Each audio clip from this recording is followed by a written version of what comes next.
أعوذ بالله من الشيطان الرجيم بسم الله الرحمن الرحيم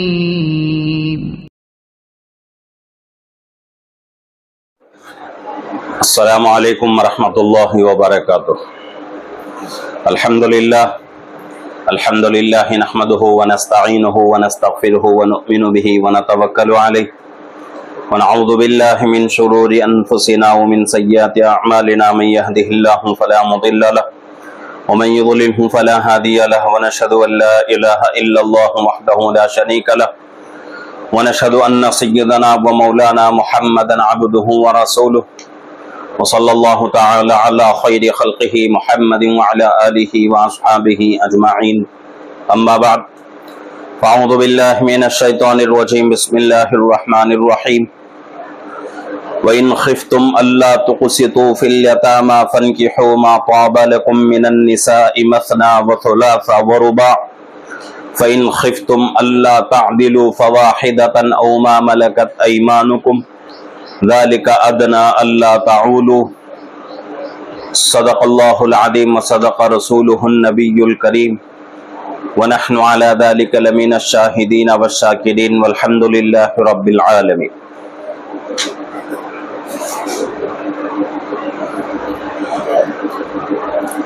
محترم حاضرین و ناظرین سامعین، سورہ نساء کی تفسیر جاری ہے۔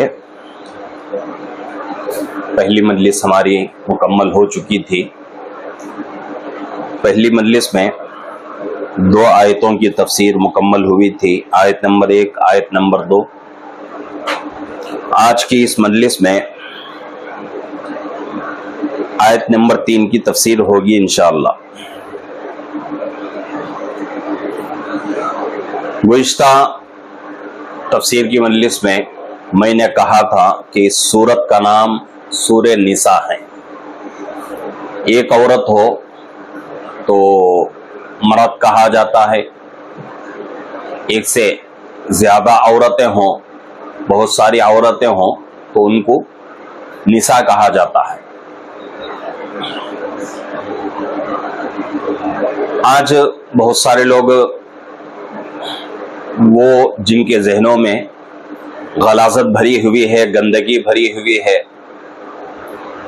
جن کی سوچ غلط ہے، جن کی فکر غلط ہے، جن کے دل دماغ میں خباثت بھری ہوئی ہے، وہ لوگ اسلام کے خلاف پروپیگنڈا کرتے ہیں، اسلام کو بدنام کرنے کی کوشش کرتے ہیں کہ بھئی دیکھو اسلام نے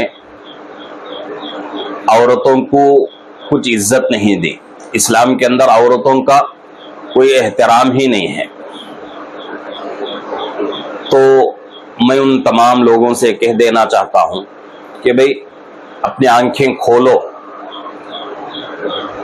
کھول کر صرف ظاہری آنکھ نہیں بلکہ دل کی آنکھیں کھولو، دماغ کی آنکھیں کھول کر دیکھو۔ قرآن شریف 30 پاروں پر مکمل ہے، 114 سورتیں ہیں۔ 114 سورتوں میں مردوں کے نام سے کوئی سورت نہیں ہے۔ مرد ایک ہو تو رجلن کہا جاتا ہے، زیادہ ہو تو رجال کہا جاتا ہے۔ تو قرآن شریف میں 114 سورتوں میں نہ تو سورہ رجل ہے نہ ہی سورہ رجال ہے۔ لیکن عورتوں کے ساتھ اسلام کی ہمدردی دیکھنے کی ضرورت ہے کہ قرآن شریف کے اندر ایک پوری سورت عورتوں کے نام سے رکھ دی گئی ہے، سورہ نساء۔ اور یہ بات بھی میں نے گزشتہ مجلس میں عرض کیا تھا کہ اس سورت کا نمبر شمار کے اعتبار سے 4تھا نمبر ہے۔ پہلا سورہ فاتحہ، سورہ بقرہ دوسرا ہے، تیسرا سورہ آل عمران ہے، چوتھا سورہ بقرہ ہے۔ قرآن کی سب سے بڑی سورت سورہ بقرہ، دوسری سورہ بقرہ کو چھوڑ کر باقی 113 سورتوں میں سورہ آل عمران سب سے بڑی ہے۔ سورہ آل عمران اور سورہ بقرہ کو چھوڑ کر 112 صورتوں میں سورہ نساء سب سے بڑی صورت ہے، تقریباً 1.5 پارہ ہے۔ تو اس 1.5 پارے کی سورت کو اللہ نے سورہ نساء نام رکھا ہے۔ تو کتنا بہترین مقام عورتوں کو دیا گیا ہے۔ اور اللہ کے نبی پاک صلی اللہ علیہ وسلم ارشاد فرماتے ہیں کہ مجھے دنیا میں تمام چیزوں سے زیادہ 3 چیزیں بہت ہی زیادہ پسندیدہ ہیں۔ اس میں سے سب سے پہلی چیز عورت ہے، دوسری چیز خوشبو، تیسری چیز نماز۔ یہ 3 چیزیں اللہ کے نبی پاک صلی اللہ علیہ وسلم کو بہت پسند ہیں۔ اور عورت کے مقام و مرتبے کو اسلام نے اتنا اونچا کر دیا، کہا گیا کہ حدیث پاک میں بات آتی ہے کہ اگر کوئی بندہ جس کے گھر میں بچے پیدا ہو اور اس کی صحیح تربیت کرے اور اس کو صحیح تعلیم دے اور اس کا نکاح کر دے، تو وہ آدمی اور میں جنت میں اس طرح رہیں گے۔ اللہ کے نبی صلی اللہ علیہ وسلم نے 2 انگلیوں کا اشارہ کر کے فرمایا کہ دونوں انگلیاں آپس میں جتنے قریب ہیں اتنے قریب وہ آدمی اور میں جنت پہ رہیں گے۔ جس آدمی کے گھر میں بچی پیدا ہو، اس کی صحیح تربیت کرے، اس کو اچھی تعلیم دے، اس کے بعد اس کا نکاح کرے، اس کے حقوق ادا کرے، تو وہ آدمی اور اللہ کے نبی 2 انگلیوں کے طرح رہیں گے، اتنے قریب رہیں گے۔ اتنا اونچا کر دیا عورت کا مقام۔ جب نکاح ہو گیا، نکاح ہونے کے بعد بچے پیدا ہو گئے، تو بچوں سے کہہ دیا گیا وَقَضَىٰ رَبُّكَ أَلَّا تَعْبُدُوا إِلَّا إِيَّاهُ وَبِالْوَالِدَيْنِ إِحْسَانًا، کہ بھئی اپنے ماں باپ کی قدر کرو۔ یہاں تک فرمایا گیا کہ تمہارے ماں کے قدموں کے نیچے جنت ہے۔ بیوی کے بارے میں فرمایا گیا، مشکات کی روایت ہے، اللہ کے نبی صلی اللہ علیہ وسلم فرماتے ہیں کہ پوری دنیا، الدنیا متاع، پوری دنیا ایک مال ہے، وخیر متاع الدنیا المرأۃ الصالحہ، اور دنیا کی بہترین مال و دولت، بہترین خزانہ، بہترین چیز نیک بیوی ہے۔ بچی کے بارے میں بھی بیوی کی شکل میں اور ماں کی صورت میں، تینوں صورتوں میں اللہ کے طرف سے، اللہ کے نبی کی طرف سے عورت کا مقام اونچا کر دیا گیا۔ بچی تھی، ماں باپ کے بارے میں ماں باپ کو حکم دیا گیا کہ بھئی بچی کی صحیح تربیت کرو، اس کو اچھی تعلیم دو اور اس کا نکاح کرو۔ بیوی بن گئی تو شوہر کو کہا جا رہا ہے کہ بہترین عورت تمام دنیا کی تمام نعمتوں سے بہترین چیز ہے۔ ماں بن گئی، بچوں کو حکم دیا جا رہا ہے کہ بھئی اپنے ماں کے قدموں کے نیچے جنت ہے، جنت حاصل کرنا چاہو تو اپنے ماں کی خدمت کرو۔ اتنا مقام اونچا کر دیا گیا عورت کا۔ آج لوگ بدنام کرتے ہیں اسلام کو، اور یہ مسلم بات ہے کہ بھئی آج مٹھی بھر لوگ اسلام کو بدنام کرنے پر تلے ہوئے ہیں۔ یہ اٹل فیصلہ ہے کہ مٹھی بھر نہیں بلکہ پوری دنیا کی تمام انسانیت کو چھوڑ کر جن کی جناتوں کو بھی اگر ملا کر اسلام کو بدنام کرنے کی کوششیں کر لیں تب بھی انشاءاللہ اسلام بدنام نہیں ہو سکتا۔ تو یہ تمام چیزیں پروپیگنڈا ہے، لوگ بدنام کرنے کی کوشش کرتے ہیں، اور یہ ہمارا عقیدہ ہے کہ جو بندہ اسلام کو بدنام کرنے کی کوشش کرے گا اللہ اس کو دنیا میں بھی آخرت میں بھی ذلیل و خوار کر دیں گے، اور اتنی اس کی بدنامی ہوگی کہ رہتی دنیا تک لوگ اس کا تذکرہ کرتے رہیں گے۔ ایسے کتنے لوگ پیچھے زمانے میں آئے لیکن کسی کا بس نہیں چل سکا۔ تو اسلام بہترین نظام عمل ہے اور بہترین مذہب ہے۔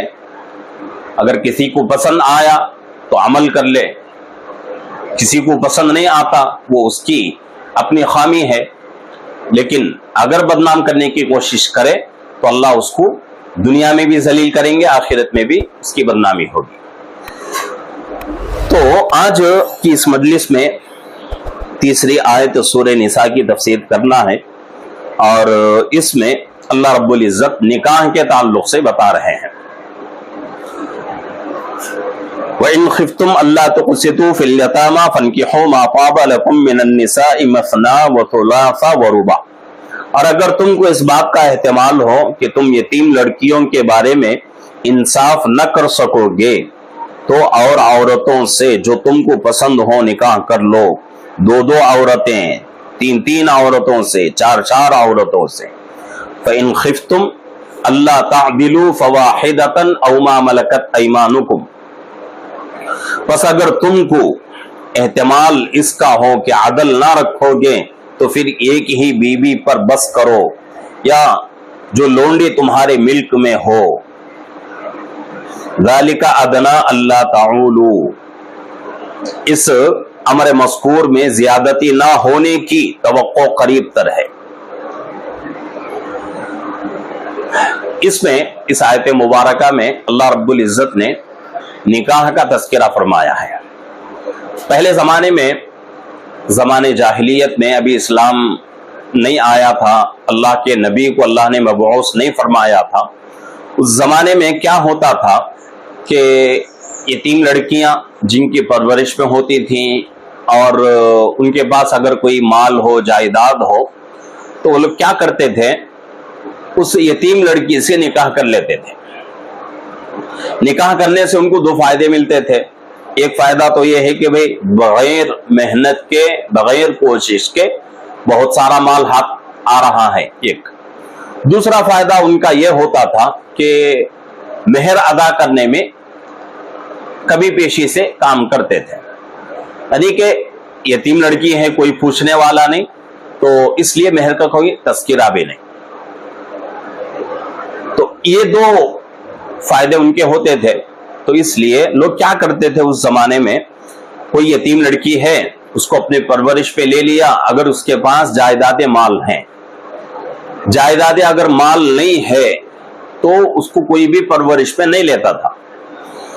تو جس یتیم لڑکی کے ملک میں جائیداد مال ہو تو ایسی یتیم لڑکی کو کوئی پرورش پہ لے لیتا اور اس سے نکاح کر لیتا، اس کا مال بھی ہڑپ لیتا اور اس کو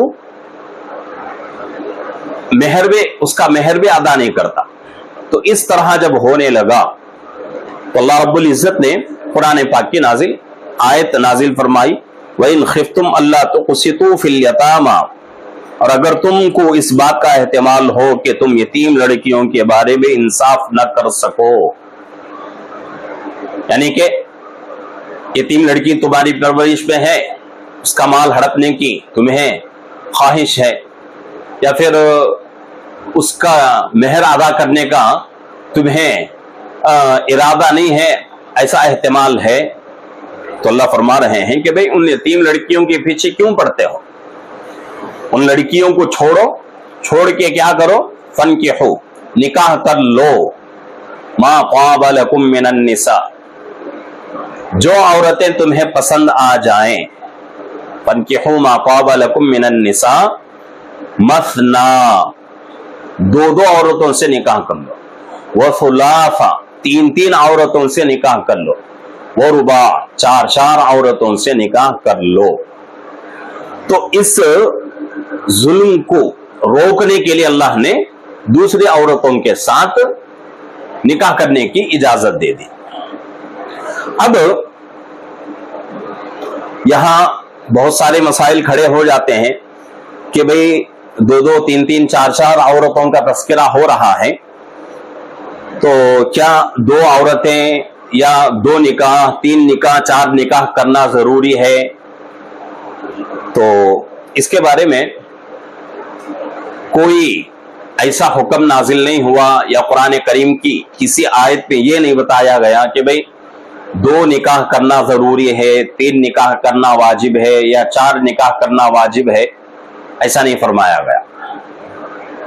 اس ظلم کو روکنے کے لیے اللہ رب العزت نے یہ حکم نازل فرمایا کہ بھئی یتیم لڑکیوں کے اوپر کیوں ظلم کرتے ہو، یتیم لڑکیوں کو اپنے نکاح میں لے کر ان کا مال ناجائز طریقے سے ہڑپتے بھی ہو اور ان کا مہر بھی ادا نہیں کرتے، ایسا ظلم کیوں کرتے ہو؟ ان یتیم لڑکیوں کو چھوڑ کے دوسری عورتوں سے نکاح کر لو، چاہے تو 2 کرو، چاہے تو 3 کرو، چاہے تو 4 کرو۔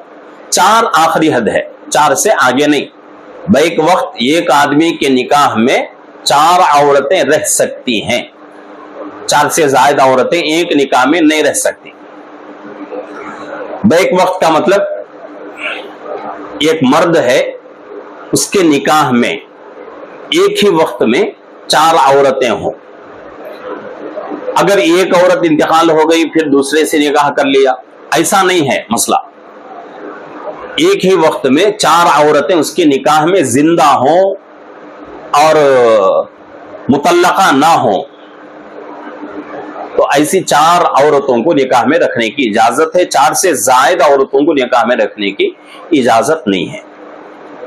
اب 2 3 4 عورتوں کے بارے میں فرمایا گیا کہ بھئی 2 کر لو، 3 کرو، 4 کرو، آپ کی مرضی ہے۔ لیکن اس میں کچھ باتیں ضروری ہیں۔ یہ ہے کہ سب سے پہلی بات، کوئی آدمی جو کہ شادی شدہ ہے اور دوسری شادی کی خواہش رکھتا ہے، دوسری شادی کرنا چاہتا ہے، دوسرا نکاح کرنا چاہتا ہے، تو اس کے لیے کیا پہلی بیوی کی اجازت ضروری ہے؟ تو اس کے بارے میں قرآن حدیث کی طرف اگر ہم رجوع کریں گے تو قرآن حدیث میں، فقہ کی کسی بھی کتاب میں یہ مسئلہ ہم کو نہیں ملتا کہ بھئی دوسری شادی کے لیے پہلی بیوی کی اجازت ضروری ہے۔ ہاں، اتنا ضرور ہے کہ بیوی کو اعتماد ہو، یقین ہو کہ میرا شوہر دوسری شادی کر لے تب بھی میرا حق ادا کرے گا، یہ یقین پہلی بیوی کو ہو، اعتماد ہو۔ اعتماد اگر نہ ہو تو پھر حقوق کی ادائیگی پوری نہیں ہو سکتی، تو اعتماد ہونا ضروری ہے۔ اب دوسری بات یہ ہے کہ بھئی آدمی دوسری شادی، تیسری یا چوتھی شادی کیوں کرتا ہے؟ 2 3 4 نکاح کیوں کرتا ہے؟ کیا صرف اور صرف اپنی جنسی خواہش پوری کرنا ہے؟ نہیں، بلکہ اپنی زندگی کو بہتر سے بہتر بنانے کے لیے آدمی کیا کرتا ہے؟ 2 3 4 سے نکاح کر سکتا ہے۔ جنسی خواہش پورا کرنا مقصود ہو تو پھر 4 نہیں 40 بھی اگر آدمی نکاح کر لے تب بھی اس کی جنسی خواہش پوری نہیں ہو سکتی۔ یعنی کہ موٹے باتوں میں اگر کہیں کہ اس کے اندر سیکس کی جو خواہش ہے وہ خواہش پوری نہیں ہو سکتی۔ لوگ کیا سمجھتے ہیں، شادی کی بات اگر کہیں، شادی کا تذکرہ کریں تو بہت سارے لوگوں کے دماغوں میں وہی جنسی خواہش کی بات آتی ہے، سیکس کی بات آتی ہے۔ شادی کا مقصد جنسی خواہش، سیکس پورا کرنا نہیں ہے، بلکہ عفت اور پاک دامنی کی زندگی گزارنا مقصود ہے۔ جیسا کہ مشکات کی روایت ہے کتاب النکاح کی، حضرت عبداللہ ابن مسعود رضی اللہ عنہ حدیث کے راوی ہیں، فرماتے ہیں یا معاشر الشباب من استطاع منکم الباءۃ فلیتزوج فانہ اغض للبصر واحسن للفرج۔ آگے اور بھی روایت ہے، لیکن یہاں تک ہمیں سننا ضروری ہے کہ اللہ کے نبی صلی اللہ علیہ وسلم نے نوجوان صحابہ سے فرمایا یا معاشر الشباب، اے نوجوانوں کی جماعت، من استطاع منکم الباءۃ، اگر تمہارے اندر اپنی بیوی کے حقوق ادا کرنے کی طاقت ہو،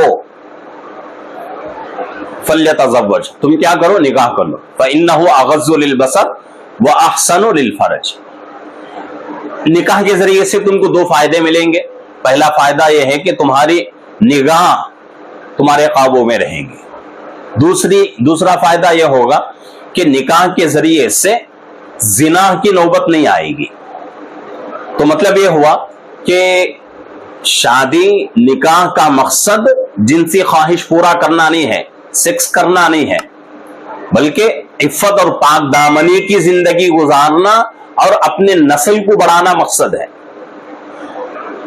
تو اس نیت سے اگر کوئی بندہ 2 نکاح کرتا ہے، 3 یا 4 کرتا ہے تو اس کی اجازت ہے، لیکن جنسی خواہش پوری کرنے کے لیے آدمی نکاح پہ نکاح کرتا جائے تو پھر اس آدمی کی خواہش پوری زندگی میں کبھی بھی پوری نہیں ہو سکتی. اسی لیے آج یہ تمام چیزیں ہو رہی ہیں کہ بھئی شادی ہو گئی، شادی ہونے کے بعد مرد کسی دوسرے سے ناجائز تعلقات ہیں، مرد کے عورت کی کسی دوسرے سے ناجائز تعلقات ہیں. لوگ کیا سمجھتے ہیں؟ شادی بس ایک رسمی چیز ہے، شادی ہو گئی بس. شادی کا مقصد کیا ہے وہ نہیں سمجھتے. نکاح کا اصل مقصد کیا ہے اس کو لوگ نہیں سمجھتے. یہ بہت ضروری ہے، نکاح کے مقصد کو سمجھنا ہے. نکاح کا حکم شریعت میں کیوں دیا گیا؟ تاکہ انسان اپنے نگاہوں کو اپنے قابو میں رکھے اور شرمگاہ کی حفاظت کرے، یعنی زنا کے قریب نہ جائے. اس کے بارے میں اس کے لیے نکاح کا حکم دیا گیا. تو 2 3 4 4 نکاح کرنے کا مقصد کیا ہے کہ اپنی زندگی اور آخرت بہتر سے بہتر بنائے. تو یہاں بہت ہی ضروری ہے. اور شادی کا تذکرہ جب آتا ہے اور خصوصاً دوسری شادی کا تو بہت سارے لوگ خوش ہو جاتے ہیں کہ بھئی دیکھو دوسری شادی کا تذکرہ ہو رہا ہے. اور دوسری شادی کے تعلق سے جہاں تک حکم دیا گیا شریعت میں، یہ عورت کی بھی ضرورت ہے اور مرد کی بھی ضرورت ہے. عورت کی ضرورت کیا ہے؟ مثال کے اعتبار سے کسی کا نکاح ہوا، نکاح ہونے کے بعد اس کا شوہر انتقال ہو گیا، اس کے شوہر کا انتقال ہو گیا یا پھر وہ عورت مطلقہ ہو گئی. اب دوسری شادی دوسرے نکاح کا رواج نہ ہو، دوسری شادی کو جرم قرار دے دیا جائے، دوسرے نکاح کو گناہ سمجھا جائے، تو پھر وہ عورت جس کی طلاق ہو چکی ہے، وہ عورت اس کی جوانی ہوتے ہوئے بھی وہ عورت اپنی زندگی تباہ کر دے گی. اور وہ عورت جس کا شوہر انتقال کر گیا، ابھی اس کے اندر جوانی باقی ہے، اگر دوسرے نکاح کو غلط جرم گناہ قرار دیا گیا تو پھر اس عورت کی زندگی برباد ہو جائے گی. اسی طریقے سے مرد ہے، اس کا نکاح ہوا، اس کی بیوی انتقال ہو گئی یا پھر طلاق ہو گئی، اب دوسرے نکاح کو حرام قرار دیا جائے یا پھر جرم گناہ کے طور پر سوچا جائے تو پھر اس کی بھی زندگی تباہ ہو جائے گی. اور دوسری شادی سے فائدہ یہ بھی ہوگا کہ بھئی ایک عورت جس کی زندگی کا کچھ حصہ ناپاکی میں گزرتا ہے، حیض ہے، نفاس ہے، حیض کے ایام میں، نفاس کے ایام میں ہم بستری نہیں کر سکتا، قربت اختیار نہیں کر سکتے. اگر کریں گے تو گناہ کی مرتکب ہوں گے اور لا علاج بیماریوں کے شکار ہو جائیں گے.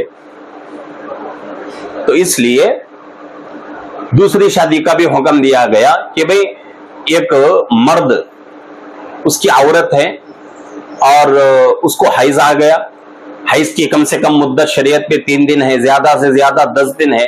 سمجھو مثال کے اعتبار سے کسی عورت کی عادت ہے ہر مہینہ 10 دن حیض کے ایام ہیں اس کے، تو 10 دن تک 10 دن کے اندر اس کو ہم بستری کی خواہش ہو گئی تو یہ آدمی کہاں جائے گا؟ یا تو گناہ کی طرف اس کا قدم بڑھے گا یا تو اندر اندر ہی گھوٹ گھوٹ کے مرے گا. تو اس لیے دوسری شادی کا حکم دیا گیا ہے